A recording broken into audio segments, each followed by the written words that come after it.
passe au chapitre 3, mitose-méiose. Et donc ici, on a toute une flopée de chromosomes et on vous demande la formule chromosomique. Alors, déjà, il y a 8 chromosomes, si on les compte. Et donc, dans une formule chromosomique, le chiffre à droite, c'est les chromosomes qu'on voit. Donc ici, on en voit 8.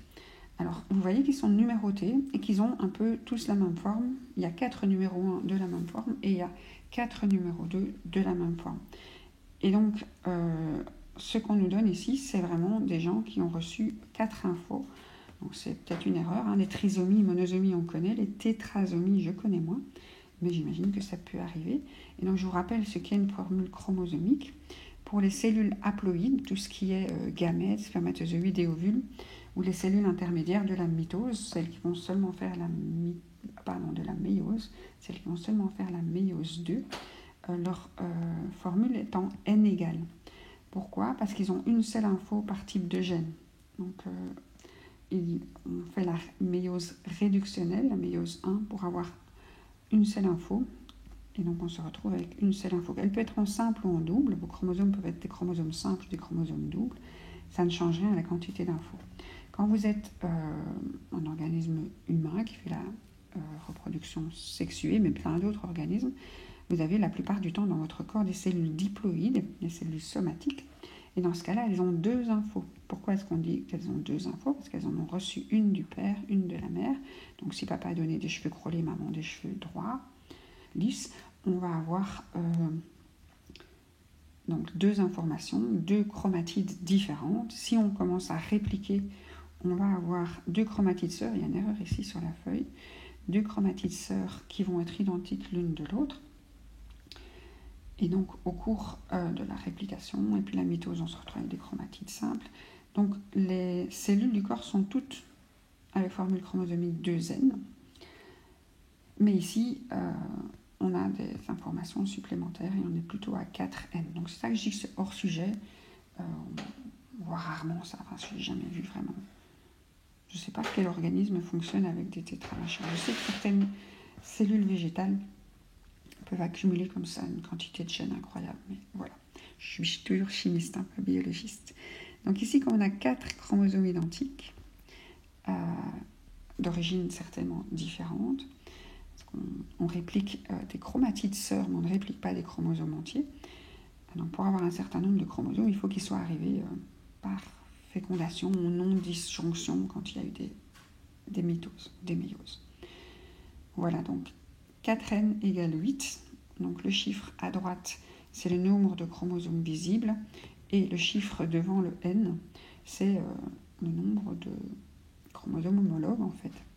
Nombre d'homologues. D'habitude, on a des paires d'homologues. Ici, on a des tétrades. Je ne sais pas le mot. Tétrade, c'est pour les 4 chromatides qui font des crossing over. Ok. Alors, on vous demande la séparation des chromatides sœurs. Est-ce qu'on les observe à quel moment ? Alors, au moment de la mitose, donc quand vous avez 46 chromosomes qui donnent 46 chromatides dans 2 cellules séparées, vous devez séparer les 2 chromatides sœurs d'un chromosome. Et donc, pendant la mitose, à l'anaphase, vous séparez les chromatides de chaque chromosome. Les chromatides sœurs de chaque chromosome. Pour la méiose, il y a 2 méioses. La méiose 1 qui est réductionnelle. Pourquoi est-ce qu'on l'appelle réductionnelle ? Parce qu'on passe de 46 chromosomes à 23 chromosomes, de cellules diploïdes qui ont 2 infos par gène aux cellules haploïdes qui n'ont qu'une seule info par gène. Et au cours de la méiose 1, ce qui se sépare, c'est des chromosomes entiers. Un de chaque paire d'homologues. Et c'est comme ça qu'on se retrouve avec la moitié d'informations. Et donc, il n'y a pas de séparation des chromatides sœurs pendant la méiose 1. Par contre, dans la méiose 2, là, vous avez à nouveau le chromosome double qui se sépare en ces 2 chromatides sœurs. Et vous avez des cellules haploïdes, on va dire lourdes, avec des chromosomes doubles, et des cellules haploïdes légères avec des chromosomes simples, des chromatides. Et la méiose 2 est appelée équationnelle parce que là, il n'y a plus de diminution de la quantité d'infos. Vous étiez déjà avec une cellule haploïde en fin de méiose 1. Et donc, voilà. Et donc, la réponse, c'est la réponse A. Donc, la mitose est la division équationnelle. Donc, la division équationnelle de la méiose, c'est la méiose 2. combien de chromatides contient la cellule humaine pointée par la flèche? Alors, ce dessin est bien mignon. Vous reconnaissez des spermatozoïdes, vous reconnaissez des cellules folliculaires qui sont la corona radiata, les cellules qui accompagnent l'ovule lors de l'ovulation. Il y a une zone épaisse, la zone pellucide. Alors, la zone pellucide, c'est une matrice extracellulaire de glycoprotéines. Elle protège l'ovocyte déjà dans le follicule lors de l'ovulation, puis l'embryon va être protégé encore une semaine par cette sorte de coquille de protéines jusqu'à la nidation, donc une éclosion avant la nidation. Et donc la petite cellule supplémentaire qui est à l'intérieur, là, piégée à côté de la grosse cellule, cette grosse cellule est l'ovocyte. L'ovocyte, c'est ce qu'on appelle l'ovule, c'est l'ovocyte 2 en fait, parce qu'il est bloqué en métaphase 2. Donc, quand on ovule, la méiose 2 n'est pas terminée. Et donc, la première cellule là-haut, c'est ce qu'on appelle un globule polaire. C'est une cellule qui a été formée lors de la méiose 1, qui, elle, a eu lieu pendant la maturation du follicule. Et donc, cette globule polaire numéro 1 a été formé par la méiose 1. Alors, quand on est formé par la méiose 1, on est parti de 46 chromosomes. Un de chaque paire est parti à gauche et à droite, et donc il reçoit 23 chromosomes. Et la question qu'on vous pose, c'est combien de chromatides? Et donc c'est la réponse C, puisque dans chaque chromosome, il y a 2 chromatides. C'est assez piégeant. À nouveau. Alors, la génétique, le chapitre 5. Alors, on vous pose des questions sur Mendel. Alors, on pourrait croire que c'est les génétiques faciles, mais c'est quand même du dihybridisme. Donc, on regarde 2 traits de caractère, la couleur des graines et l'aspect plus ou moins lisse ou ridé des graines. Alors, ce qu'on nous dit, c'est qu'ils sont tous les deux portés par le même chromosome. Et on nous dit qu'il n'y a pas de crossing over. Et donc, c'est un dihybridisme. Alors, je vous rappelle que le dihybridisme, on peut retrouver les proportions des dominants des récessifs selon la règle 9-3-3-1 sur les 16 possibilités du tableau de Punnett. Mais ça, c'est quand ce sont des gènes non liés. Ça, c'est si les gènes indépendants. Quand on a des gènes liés, selon la distance entre eux, selon le crossing over possible, on va avoir plus ou moins de recombinaisons. Et ici, il n'y a pas de crossing over, donc il n'y a pas de recombinaison. Donc les gènes qui sont sur le même chromosome ensemble vont rester ensemble du début à la fin. Donc c'est en fait facile, mais il fallait le voir. Il faut considérer cet exercice comme un monohybridisme. Et donc ce que reçoivent les individus de F1 et de F2, c'est un package complet. Donc les infos qu'on avait, c'était que les parents étaient jaunes et on voyait qu'ils étaient lisses, et les parents étaient verts et ridés. En F1, tout le monde est jaune et lisse. Alors ça, c'est la première loi de Mendel, 100% des hybrides sont identiques. Et cette information nous donne les dominants. Donc, le F1, c'est un hybride, un hétérozygote, et les caractères qu'il exprime sont les caractères dominants.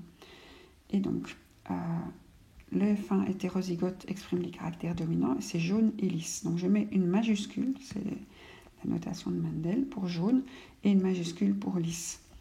Les informations vertes et ridées ont disparu. Elles sont cachées, donc elles sont récessives. Donc, on met des minuscules. Alors, certains vont utiliser un petit j pour le caractère récessif à côté du dominant jaune.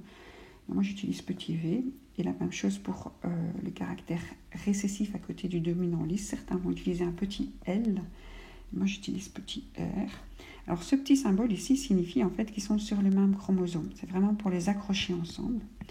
Et donc, les parents de lignée pure qui étaient jaunes et lisses, ils étaient de lignée pure, c'est-à-dire qu'ils étaient homozygotes.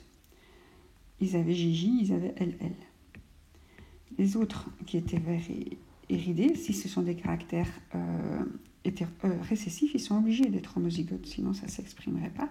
Mais de toute façon, quand on fait de la génétique de Mendel, on travaille avec des lignées pures. Et donc celui qui est en F1, il a reçu grand J, grand L d'un de ses parents, petit v, petit r de l'autre parent, mais ce qui est particulier dans ce cas-ci, c'est que ces allèles sont liés sur le même chromosome.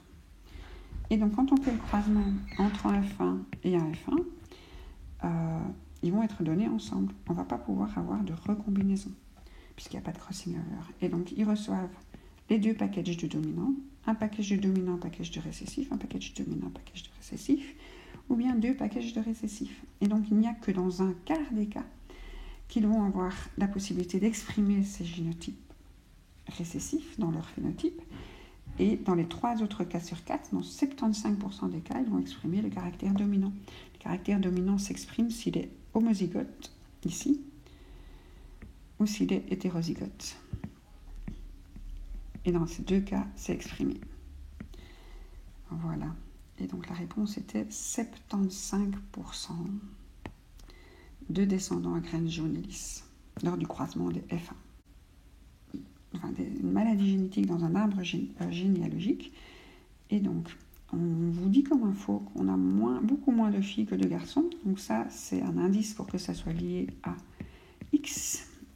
Comme les garçons n'ont qu'un seul chromosome X, ils vont avoir plus de malchance d'exprimer la maladie.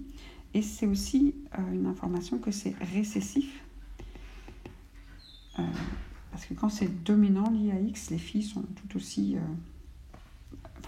un seul X suffit pour être malade, donc les filles comme les garçons ont la même probabilité. On voit aussi que c'est récessif dans cet endroit-ci. Donc des parents non atteints ont un enfant atteint, donc ça c'est aussi une information que c'est récessif. Donc on sait que c'est une hérédité liée à X récessive. Alors la question qu'on nous pose, c'est que Madame M, ici, attend un fils et il voudrait bien savoir la probabilité qu'il développe la maladie. Alors pour ça, il faut un peu analyser l'arbre. Et donc, qu'est-ce qu'on nous dit comme info ? Que cette Madame M, elle a un frère malade. Et donc le frère malade, il est XY parce que c'est un garçon, et il a la maladie parce qu'il est malade. Donc son père ne lui a pas transmis la maladie puisque son père lui a transmis le Y. Donc le Y est reçu de papa, le X est reçu de maman, et donc maman est porteuse puisqu'elle a eu un fils malade.